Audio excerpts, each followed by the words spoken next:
विरार पूर्व येथील फुलपाडा परिसरात गुरुवारी दुपारी घडलेल्या एका हृदयद्रावक दुर्घटनेत महावितरणच्या कंत्राटी कामगाराचा विजेचा धक्का लागून मृत्यू झाला। गौरव सुरेश गोरे असे मृत तरुणाचे नाव असून या घटनेमुळे परिसरात शोककळा पसरली आहे। मिळालेल्या माहितीनुसार गौरव गोरे हा विरार पूर्वेतील फुलपाडा परिसरातील प्रथमेश नगर येथे वास्तव्यास होता। तो महावितरणामध्ये कंत्राटी कर्मचारी म्हणून कार्यरत होता। गुरुवारी दुपारच्या सुमारास फुलपाडा येथील चोरघे टॉवर जवळील वीज खांबावर दुरुस्तीचे काम सुरू होते।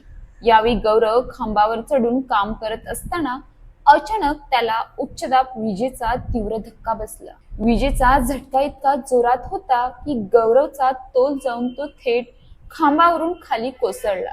या अपघातात त्याच्या डोक्याला व शरीराच्या इतर भागांना गंभीर दुखापत झाली। घटनेनंतर परिसरातील नागरिक आणि सहकारी कर्मचाऱ्यांनी तात्काळ धाव घेत त्याला उपचारासाठी वसई विरार महानगरपालिका रुग्णालयात दाखल केले।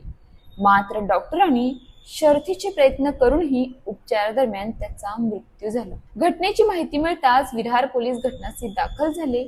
या प्रकरणी विरार पोलीस ठाण्यात अपघाती मृत्यूची नोंद करण्यात आली असून नेमका अपघात कसा घडला याचा अधिक तपास सुरू आहे।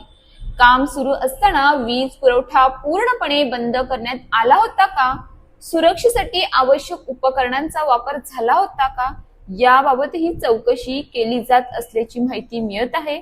दरम्यान अल्पवयातच कुटुंबाचा आधार हरपल्याने गोरे कुटुंबावर दुःखाचा डोंगर कोसळला आहे।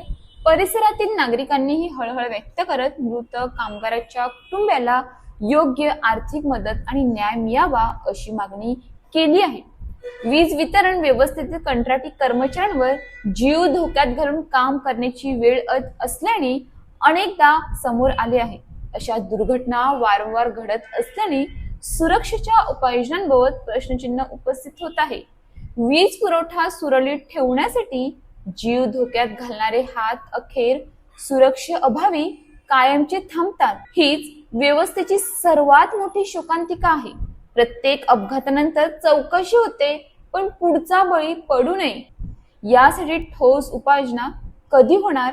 अशाच ताज्या बातम्यांसाठी आमच्या न्यूज पोलीस रिपोर्टर चॅनलला लगेच सबस्क्राईब करा आणि बेल आयकॉन दाबायला विसरू नका।